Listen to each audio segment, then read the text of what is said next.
Señores, buenas tardes. Como todos los días, después de las 13, los vamos a acompañar por 60 minutos en Infobae TV. Hoy me verán escoltado por un gran copiloto. Podemos hablar de economía. El señor Carlos Arbia, ¿cómo estás? Gracias, Luis. Muchas gracias. Como hay que hablar de invitarme. economía, Infobae TV tiene la lógica de poner a alguien que sabe de economía. A mí 2 más 2 me sigue dando con decimales, así que vamos a estar hablando. Ya está sentado con nosotros en el estudio el ex ministro de Economía, Domingo Felipe Cavallo. Gracias por estar con nosotros, doctor. Es muy amable. Es un gusto estar con ustedes. Bueno, enseguida vamos a estar hablando un poco de economía. Los otros días, esto de las redes sociales es algo maravilloso. Estábamos hablando con Carlos sobre un proceso económico de estatización de deudas. El doctor Cavallo tomó nota de que esto pasaba. Nos tuiteamos. Yo dudé que se tratara del tuit del doctor Cavallo.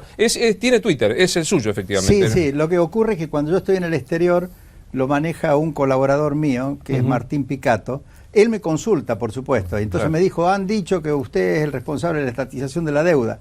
Entonces le digo, bueno, vamos a hablar. Vamos a hablar de eso. Vamos si a explicar. quieren. Aparte ha venido a presentar su último libro, que es Camino a la Estabilidad, cómo derrotar a la inflación para avanzar hacia el desarrollo económico, el progreso social.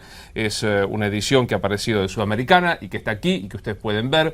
Para todos aquellos que quieran conocer un poco más de economía y del pensamiento del 2 veces ministro de Economía de la Nación, Domingo Cavallo, pueden hacerlo. En un ratito también vamos a hablar de algo muy polémico, porque en una ciudad de mi provincia, en Santa Fe, se propone la posibilidad de hacer rinoscopías a todos los funcionarios públicos, así que charlaremos de esto. Estamos en @Infobae, es nuestro Twitter, el personal es @Luis Novarecio y el del señor Carlos Arbia. Searbia. Para todos aquellos que quieran, Searbia 58. a los que quieran participar de esta entrevista, con todo gusto pueden tuitearnos y si hacemos a tiempo vamos a consultar de este tema. Antes de hablar de este particular de la estatización de la deuda o no, ¿cómo definiría la actual situación económica, doctor Cavallo? Como muy parecida a la que vivíamos a mediados de los 80. Una economía con un gran intervencionismo del Estado, con mucha inflación reprimida por controles de precios, por intervenciones del gobierno en los distintos mercados, además con déficits importantes de empresas reestatizadas y por supuesto con un gran déficit fiscal, un nivel altísimo de gasto público en relación al Producto Bruto, y todo eso financiado con emisión monetaria, y por supuesto con un grave problema de inflación, ¿no? Y ahora ya estamos en algo que yo había anunciado algún tiempo atrás, que es un fenómeno que se denomina la estanflación, que es característico, es lo que vivimos durante el periodo 1975 hasta 1988, cuando después vino ya la hiperinflación, 89 y 90, ¿no? La estanflación se caracteriza porque la economía está estancada o en declinación, o si tiene una pequeña recuperación, después viene una declinación enseguida, y la inflación tiende a ser cada vez más alta. La Presidente, cada vez que habla del proceso de estos 11 años, 12 años, habla de un modelo económico, ¿no? ¿Hay modelo económico kirchnerista? ¿Usted cree que hubo, que es lo mismo Kirchner que Cristina? ¿Se puede definir este modelo económico? Bueno, a mí no me gusta utilizar la palabra modelo. En realidad, fíjense, en este libro yo critico en el primer capítulo un libro de Zayat, de Alfredo Zayat, del economista y periodista porque Cristina Kirchner dice que ese es el libro que ella utiliza para entender la economía, se llama Economía a contramano. Y una de las pocas cosas con las que coincido de Alfredo Zayat es que el término modelo económico es algo que en todo caso tiene sentido ser utilizado en teoría económica, pero no en política económica. En política económica lo que hay es políticas económicas, o algo más importante que las políticas económicas es la organización de la economía, cuáles son las reglas de juego de la economía.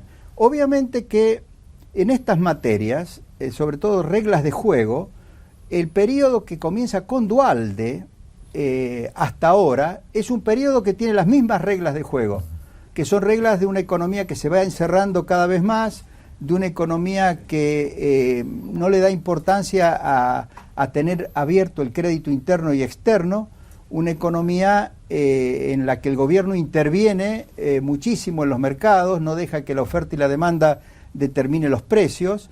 Obviamente es el tipo de organización económica que tuvimos en el periodo en la década del 70 y de los 80.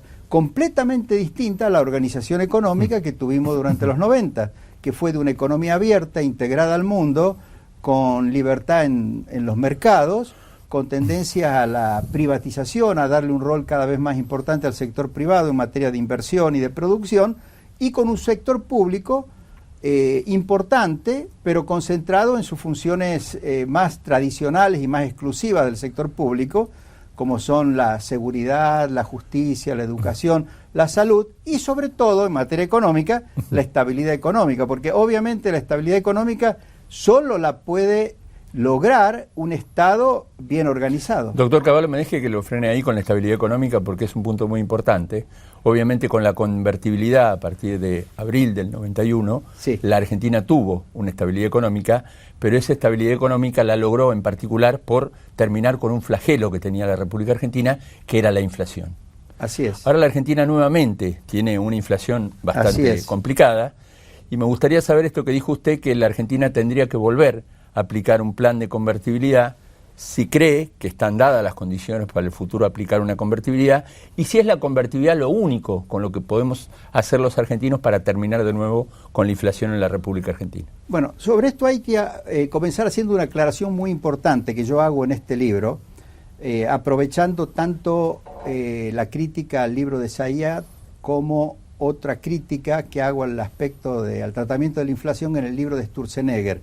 Yo no me quiero ir. Convertibilidad significa que la gente tiene libertad para elegir la moneda con la que quiere proteger sus ahorros. Convertibles son aquellas monedas que uno las puede canjear por otras monedas extranjeras, por ejemplo, sin ninguna restricción. Y sobre todo en los países donde ha habido en épocas de inflación un fenómeno de dolarización, es decir, mucho uso de monedas extranjeras como el dólar, convertibilidad significa que la gente se pueda manejar legalmente con cualquiera de las dos monedas, con el peso o con el dólar. El mejor ejemplo de convertibilidad, para entender bien lo que significa, es el caso de Perú, que es un caso muy interesante. Perú, lo mismo que Argentina, en el 91, para estabilizar, introdujo la convertibilidad. La diferencia entre la convertibilidad peruana y la de Argentina es que en Perú no estaba determinado el tipo de cambio como tipo de cambio fijo, sino que se determinaba en el mercado. Pero la moneda era totalmente convertible y sigue siendo totalmente convertible. Hoy usted, por ejemplo, en Perú puede tener una cuenta en soles, que es la moneda peruana, y también puede tener una cuenta en dólares. Y usted, por ejemplo, va con una tarjeta de débito a un cajero automático y le dice, lo que quiero hoy son dólares. Y si usted tiene la cuenta en soles, le calculan al tipo de cambio cuántos dólares son y le dan los dólares. Y si usted tiene la cuenta en dólares y usted quiere soles, hacen el cálculo y así funciona la economía. Tiene una economía bimonetaria. Claro, la gran ventaja de este sistema de libertad de elección de la moneda es que le asegura a la gente que el gobierno nunca va a utilizar a la inflación para expropiar los ahorros de la gente, porque la gente se puede defender teniendo sus ahorros en la moneda. Entonces, lo que yo digo es, en Argentina, para volver a estabilizar, va a ser imprescindible que la moneda vuelva a ser convertible, es decir, que la gente tenga libertad de elección. Es la antítesis de lo que hoy denominamos el cepo cambiario. Yo quiero hacer un pequeño Ese punto. Es clave. Sí, Ahora, si va a ser estable o no el tipo de cambio, eso lo va a determinar cómo el gobierno maneje la política monetaria. Yo quiero hacer un punto, porque usted mencionaba en su anterior respuesta algo que es interesante, que me parece que define un poco algo que a usted no le gusta y que yo comparto, que es el tema de modelos. Pero digo, en los 90 efectivamente había acceso al crédito, importaciones, mercado, comercio exterior libre, pero también hubo una notoria destrucción de lo que fue el aparato industrial de la Argentina. Digamos, por poner un ejemplo, y perdón la autorreferencia, yo vengo del lugar de Rosario, San Lorenzo, Puerto General, San Martín, que fue diezmado, o sea, todo lo que era el cordón industrial desapareció, que hoy con esta política volvió a crecer. Digo, me parece que hay costos-beneficios. ¿No siente que aquella apertura indiscriminada no generó, por ejemplo, la destrucción de puestos de trabajo de los que ahora se ha recuperado? Mire, los que se han recuperado de puestos de trabajo industriales, si es que se han recuperado, porque yo creo que el empleo industrial hoy es más bajo que en la década del 90, pero los que se han recuperado pueden ser lo que se llaman industria sustitutiva de importaciones. Sí, por ejemplo. Claro, que ahora es la que tiene problemas, porque justamente la industria sustitutiva de importaciones depende crucialmente de una alta protección que le dé el gobierno. Y esa alta protección la tenía cuando la moneda estaba extremadamente devaluada. Pero una vez que la moneda se ubica en un nivel más o menos razonable, sostenible en el tiempo, esas industrias empiezan a tener problemas, que es lo que está pasando ahora. Pero fíjese, la mejor forma de ver si hay progreso industrial o no en un país es mirar las exportaciones industriales. Pero el índice de empleo también, digo, porque, sí, digamos, la cantidad de empleos que se han generado gracias a un sistema proteccionista, extremadamente, comparto con usted, pero digo, la reactivación de la industria es indubitable. No, bueno, depende qué industria, depende qué industria. Mire, el empleo, primero que si usted se fija bien en las cifras de empleo, yo ahora no las tengo en mente, pero estoy seguro que el nivel de empleo industrial no es muy diferente del que había en la década de los 90. Si me deja decirle algo en cuanto al nivel de empleo industrial, por lo menos hoy la Argentina, a nivel de industria, tiene una tasa de desempleo muchísimo más baja que la que había en ese entonces, pero hay más puestos, doctor Cavallo. Si usted lo ve, entre un 15 y un 20% más de trabajadores en la industria de lo que había en aquel entonces. Tal vez la pregunta sería, es cómo se puede hacer para que, a Luis habló del tema del modelo, para que si uno vuelve a tener la estabilidad de la moneda, no pase lo que dice Luis. O sea, ¿cómo puede ser la Argentina para que a través de un nuevo proceso de estabilización del tipo de cambio y de la moneda, no se genere lo que se generó en los 90? A mí me parece que esa es la pregunta que hay que hacerle. Ustedes dicen que se destruyó el aparato industrial. Yo le pregunto, por ejemplo, las fábricas de automóviles que hay en Santa Fe, sí, ¿no? Por ejemplo, General Motors, ¿cuándo se instaló? Sí, en la época de Menem. Bueno, en el 95. Yo le digo porque yo logré convencerlo de que le instalaran en Santa Fe a pesar de las leyes laborales discriminatorias contra la actividad industrial que tiene la provincia de Santa Fe. Pero no tiene que olvidar algo. Sí. La planta de General Alvear, el gobierno de Cristina Fernández de Kirchner le dio un crédito a General Motors en ese entonces para que pusiera 250 millones de pesos a través del ANSES y los invirtiera en esa planta de General Alvear que era en la provincia de Santa Fe. Claro, pero esa planta que trajo General Motors, yo le pregunto, ¿cuántas fábricas se instalaron? Desde que está Cristina o Kirchner o Duhalde o Cristina de Kirchner? Y compárela con las que se instalaron, fábricas de automóviles le estoy hablando. Todas las fábricas de automóviles nuevas que han estado trabajando hasta hace poco a pleno se instalaron todas en la década del 90. ¿Por qué?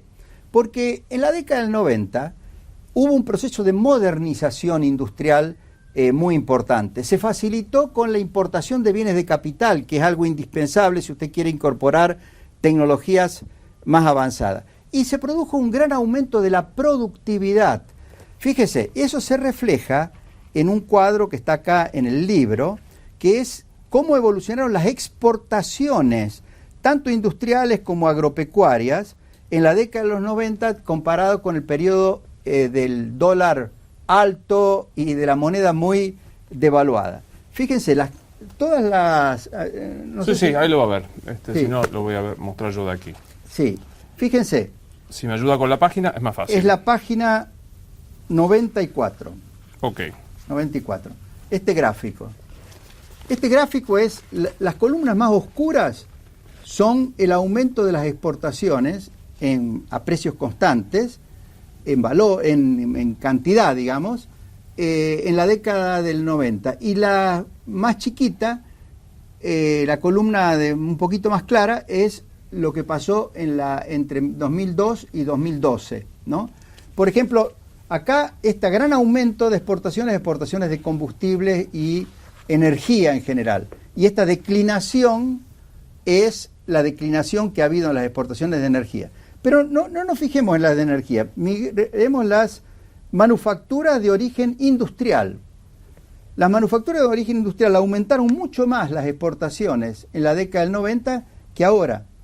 ¿Por qué? Porque en la década del 90 hubo algo que es muy importante para cualquier economía, que es el aumento de la productividad.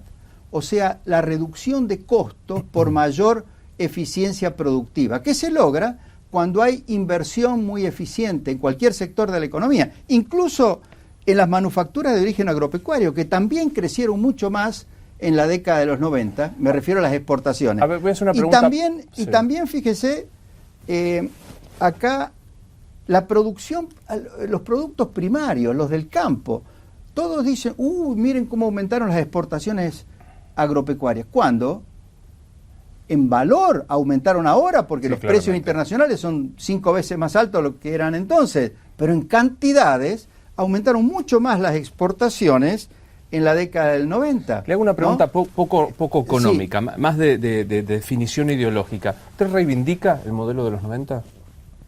Yo reivindico la organización económica de los 90 y sobre todo reivindico el impulso simultáneo a la estabilidad y al aumento de la productividad y la competitividad de la economía argentina, que son claves para mejorar la calidad de vida de la gente.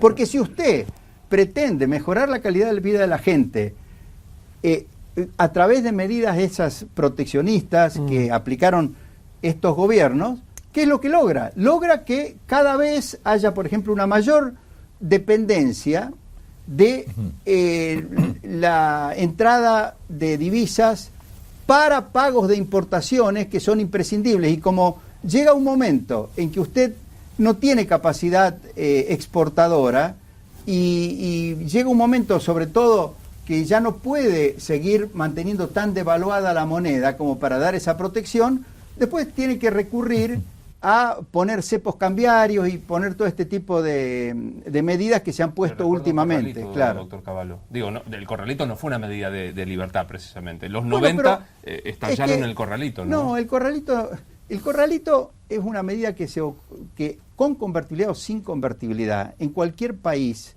que hay una corrida bancaria, obviamente que algo hay que hacer, porque o usted cierra todos los bancos, y en ese caso directamente le hace perder a todo el mundo sus depósitos, o busca una forma ordenada de parar la corrida bancaria.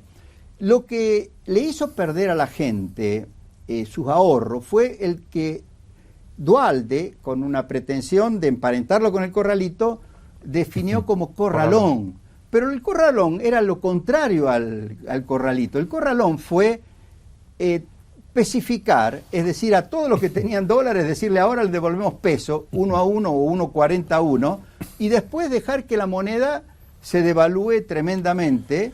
Esa fue realmente la quita de los ahorros de la gente. Pero, ¿por qué apareció la crisis financiera? Me permite con una cosa, es muy importante. La crisis financiera no tiene nada que ver con la convertibilidad.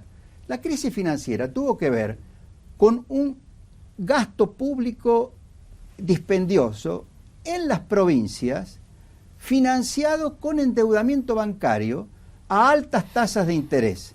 Ese tipo de gasto público que se generó desde el 97 al 99 y que fue como consecuencia de la competencia entre Duhalde y Menem por la candidatura presidencial del peronismo, ese gasto público creó lo mismo que en Estados Unidos pasó con las hipotecas subprime, creó un activo incobrable dentro de los bancos, porque las provincias no podían pagar esas deudas, ni siquiera los intereses podían pagar. Entonces la gente, primero los grandes ahorristas o inversores del exterior y luego el público, se fue dando cuenta que los bancos estaban con graves problemas y obviamente empezó una corrida contra el sistema bancario, pero eso no tenía nada que ver con la convertibilidad. Al contrario, la convertibilidad, mientras tuvo la convertibilidad y no se autorizó a las provincias a endeudarse con el sistema bancario, la convertibilidad hizo que la gente tuviera muy bien protegidos sus ahorros, ¿no?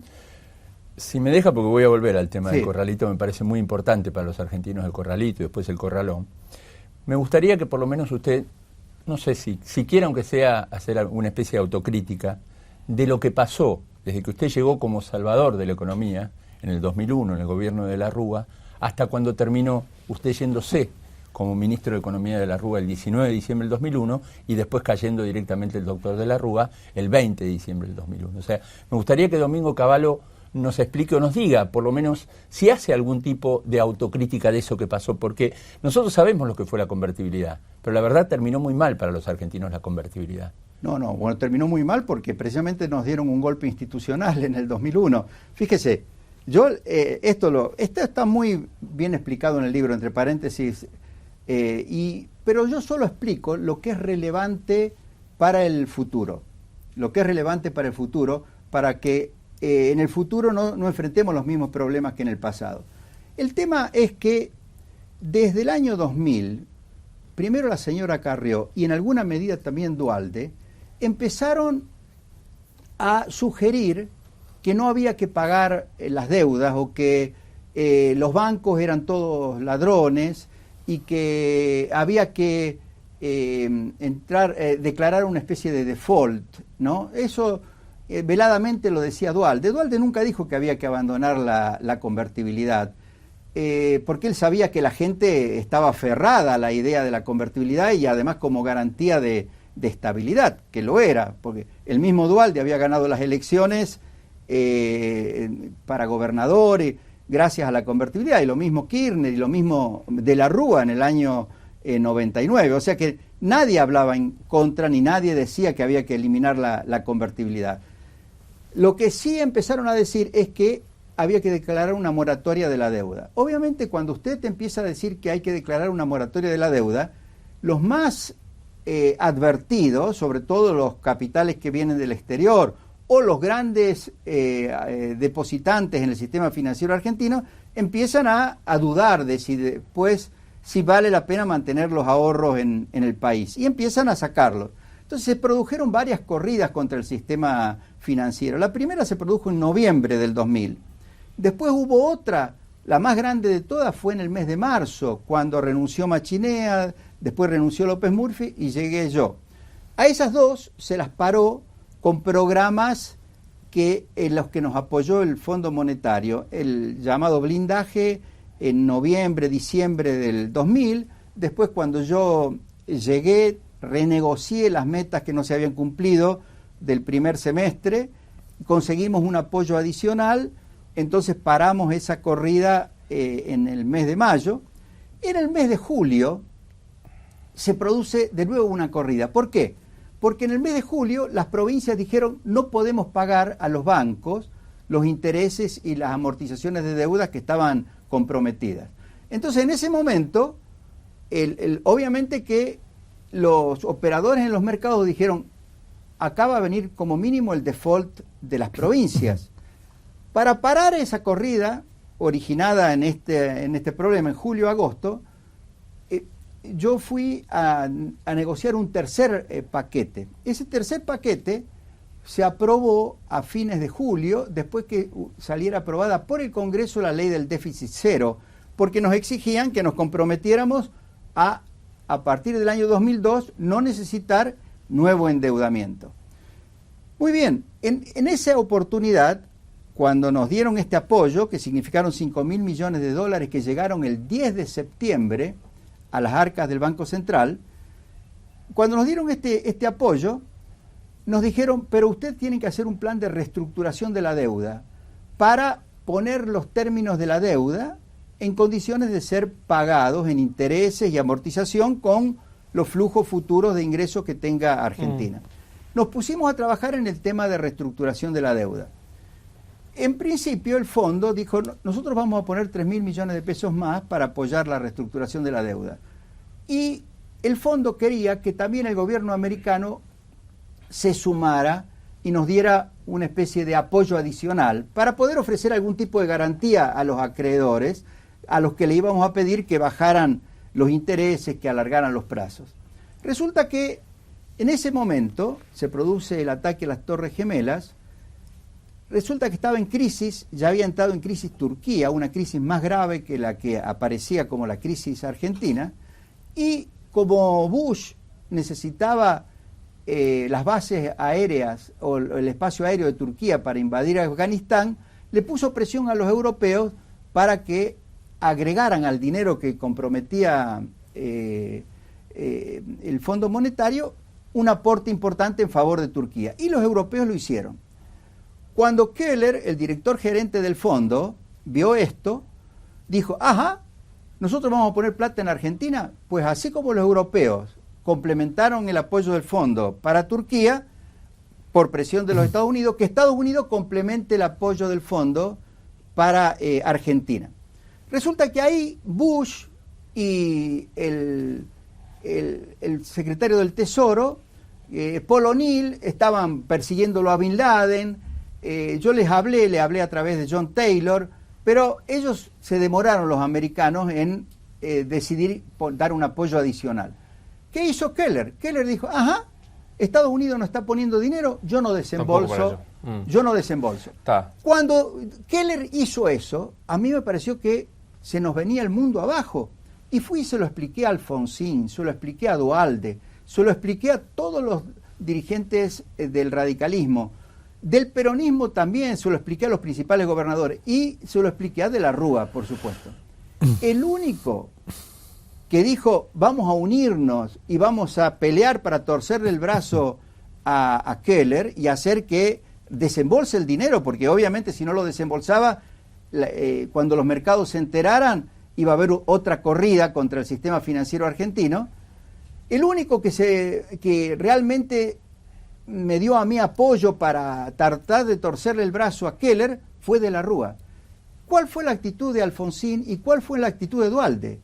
Como los dos se deleitaban de la idea de que De la Rúa y yo fracasáramos y que con nosotros fracasaran las políticas de los 90, para poder decir que todo había sido un desastre en los 90, en lugar de unirse y apoyar para que nosotros le torciéramos el brazo a Keller y viniera el desembolso que nos permitía terminar con la reestructuración ordenada de la deuda, que ya había comenzado, sí. y habíamos logrado una reestructuración de 55.000 millones de dólares, más del 50% de la deuda en manos de acreedores privados.